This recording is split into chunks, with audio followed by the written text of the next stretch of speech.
Zoe Hodge is a casting director, writer, and director. Her work explores yearning and the deep solitude that comes from denying yourself your desires. I chatted with Zoe about her film Skate. What inspired you to write Skate? I grew up in Georgia for a couple of years. I noticed that while I was there, like roller skating is just very big, a part of like the community and stuff. Like, we would get like coupons every summer and they'd like, you can go to the skating rink all summer for free. And so I ended up going back about 2 years ago or so. Okay. And I was sitting down because I fell and I was like, I don't want to skate anymore. Oh. And so I was just like watching everybody. And one thing I really noticed was like how like intimate the act was, and not like in like a sexual way, but then also not in a sexual way. It was just kind of like this like just very like intimate thing that people were doing. Like men would just be like holding hands or like holding waists and things like that. And it was just like for like that brief moment while they were on the skating rink, like the rules of like gender and like sexuality just didn't exist for that time. So I wanted to like write something about that. The space where you were skating in Georgia, is it the space where you shot the film? Not that specific one, but I used to go to that skating rink when I was really young. So I Okay. didn't realize that until like after, because we were trying to find like a skating rink for like the longest. And then like I just happened to call them and they was like, yeah, sure. And then I went there and I was like, oh, this seems very familiar. Oh, And then no. the lighting is so beautiful in Skate. And you not only directed Skate, but you wrote it as well. Yeah. Did you have an idea about what the lighting should look like when you were writing it? Like I knew I wanted blues and like purples and stuff like that. Okay. And then in terms of the dance scene as well, like I love Pinterest. So I always make like a mood board. And so I had like those kind of uh, images of like lighting stuff in my mood board. Okay. But then my DP, Adam Chapman, he was just really great. And like sometimes I was like, I have this idea, but I don't know how to get it out. And he just automatically knew what I was talking about. So it Okay. was really nice. Yeah. Okay. Because in the skating scenes, the lighting is very soft, and I feel like that lends a softness to the main character as well. And so it's just, I love lighting is so important, and so I Yeah. could tell that um there were a lot of conversations that were had about lighting, and it is expressed so beautifully Yeah. in Skate. So I Thank really you. appreciate that. Thank you. Yeah. Yeah, no, of course. When I know I feel like every Black director talks about Moonlight. However, I like Moonlight, of course, like when you watch it, you're like, wow, this is great. Yeah. But like the coloring and the lighting of Moonlight was like very Yeah. just like awe dropping. And so I Yeah. was like, I want to bring some of that over into my thing. So I was like a big I'm glad that you noticed that you liked it. So thank you. Okay, so don't get me started on Moonlight. Yeah, yeah, exactly. You see, I was very brief about it. I was like, I'm gonna go too much into it. So, Uh, so you're also a casting director. Did you cast the actors for Skate? yeah, yes, I'm very much like, for me, all of my films, I want to have a majority Black and brown cast. And I love to work with like darker skinned Black actresses and Okay. Black actors because you just don't see that. Okay. And like growing up, I was like, oh, like we just don't exist in these places or whatever. And I was like, why not? So that's kind of what I do now. But yeah, I did cast or skate. That was an experience. Yeah.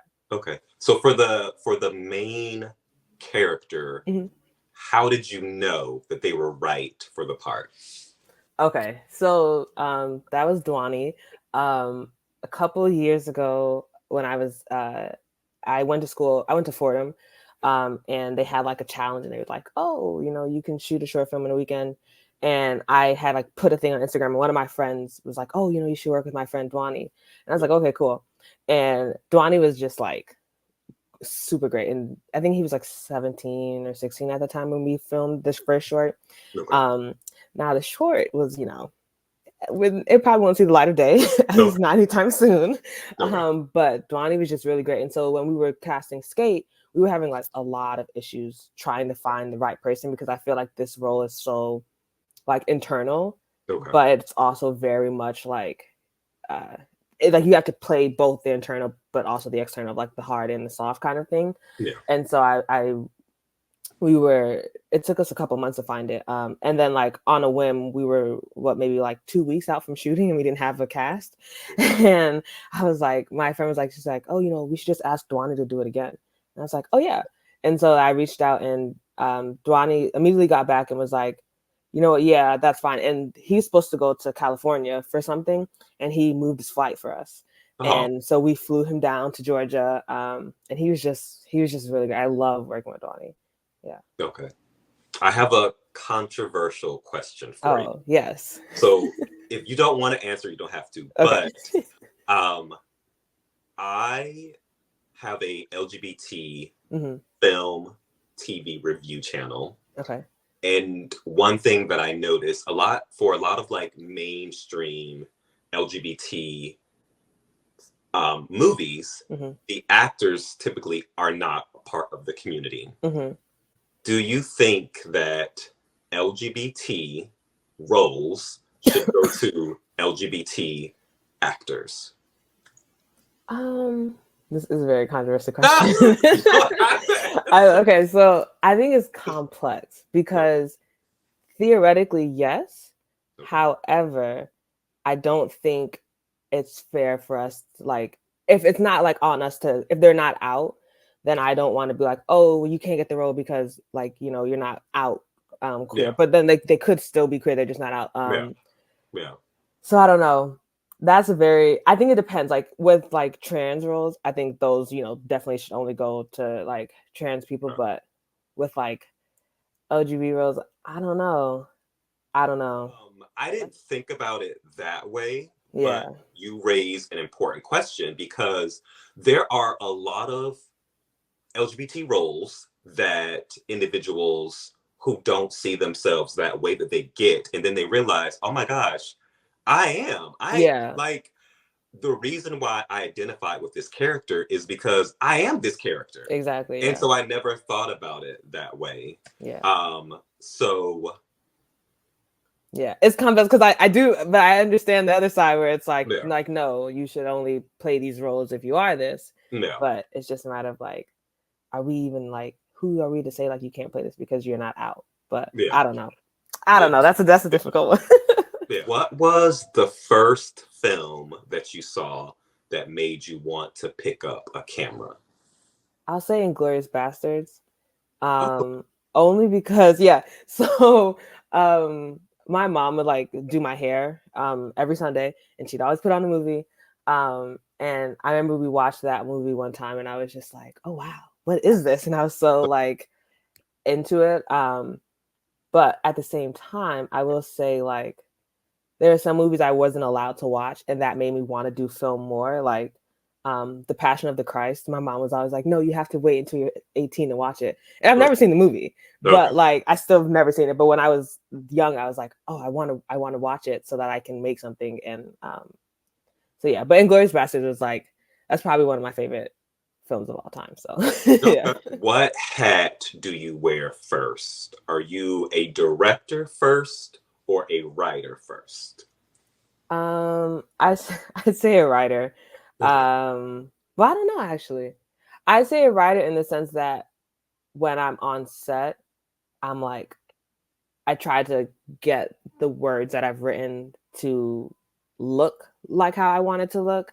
Like I'm very like all my scripts are very like lyrical written kind of like I started writing short stories first and like prose, and so I think a lot of that's transferred over to my script, and I've realized that like when I'm directing, like prose doesn't necessarily like translate visually. Like you have to have like, okay, if you say his eyes are fire or something, that's kind of corny, but you know what I mean, like you have, that means okay, you're gonna focus on his eyes kind of thing. So I'd say like I'm a writer first because I'm like, okay, I want to bring this writing over. But I think when I'm writing, I do write like a director in the sense that I'm like, okay, how will this look? Okay. As I'm writing, yeah. So I don't know. Okay. I feel like I'm not answering every all your questions. I'm like, well, I could do both. All right. So according to Internet Movie Database, this could be wrong, but Skate is your third film that you wrote and the second that you directed. Yeah. So how did your writing and directorial style change between the first and the third? So the first one I wrote was during my master's program, and my pitch was like selected by the producers section. Yeah, so they ended up producing it and had a director come on, and so I think in terms, and then the second one was like a period piece. It was a retelling of Jane Austen's Persuasion, and then this one was this one. So I think in terms of how my writing has changed.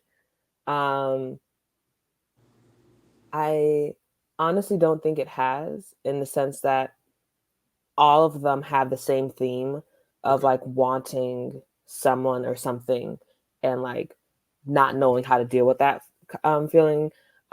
Even the first one, it's about a girl. I mean, about a girl, and she's like, oh, asks her best friend to help her check off all her first.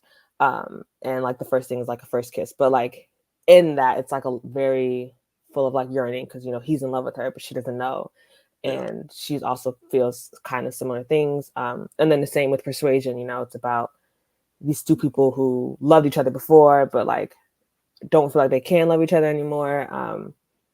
So yeah, I will say that the themes are pretty much the same. Yes, I don't know. I don't think the writing has changed too much. Directing wise, though, I think the directing is like, as I do more and more projects, I see more of what I want to work on for my next project. And like for Persuasion, I was able to flesh out the story more and build the world more, which I feel like Skate had more of a world building, and especially like the production design of Skate was a bit more advanced than it was for Persuasion. But and then I think like for my future projects, like the things I'm like, okay, I really want to work on transitions and like making sure it flows really, really smoothly. And so I think like as I grow, I see something, I'm like, oh, let's change that for the next time, and I just kind of keep working on that. So yeah. Oh wait, so has your team stayed the same between the first project and this Skate? No. I've the only person who stayed the same is my AD. It's her name's Ava. She's like one of my best friends, and we do a lot of my films. I've always like had her, whether it's like producing or that. But besides that, no. I think like the main thing that I would probably keep is I love working with like the same actors because you can build that relationship. But the crew of Skate was really, really good. Like I would love to work with any of them again. It's just like they're in Georgia, so I would have to go down there. Yeah. What are 5 films that every young Black filmmaker should watch? So this might turn into like my 5 favorite films. So that's just saying, because I don't know what, like for my taste anyways. I say Moonlight. I'd say Macbeth with Denzel Washington. I thought that one was just expertly done, and like especially because it has it's like Black people in Shakespeare, and we just don't see that. I'd say there's this movie called Kicks, which is about these Black teens, and like one of them, he wants to get these cool shoes, and it's about like hour and a half, and it's one of like the best things ever written. And it also came out the same year as Moonlight, and Mahershala Ali is also in that. Yeah. Let's see. I'm trying to think 2 more. I have to say A Bronx Tale. A Bronx Tale is like my favorite film of all time, but I think that the way it did, like the storytelling of it is really good, and how it does. I love movies told in sections, and so I love like how they have each section is like it's fully fleshed out and stuff. I'd say The Godfather Part 2. I do think that's like a great movie, but again, it's told in sections, and I love intertwining stories. So, yeah. When do you think that movement will happen to celebrate darker actors, and what will that even look like? I don't think it's ever gonna happen. They're just starting to celebrate like Black actresses, but almost all of them are like light skin or like biracial, which is not a problem. Yeah. It's just like that's just whenever you see Black women in TV, they always look a certain way. And I think with Black actors, with darker skin Black actors, that's getting more. That's like that feels more fine, I guess.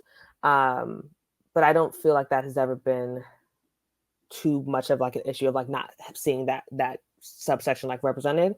Yeah. But I think with like darker skinned Black actresses, like when they're older and they're playing like a mother character or things like that, then you see it more often because they just like, oh, you're motherly, blah, blah, blah. Yeah. But seeing like younger darker skinned Black actresses in those kind of roles where whether it's like playing like a rude type of character in Euphoria, or if they're playing like I don't know if you've seen Interview with a Vampire with the newest one, the TV show, yeah.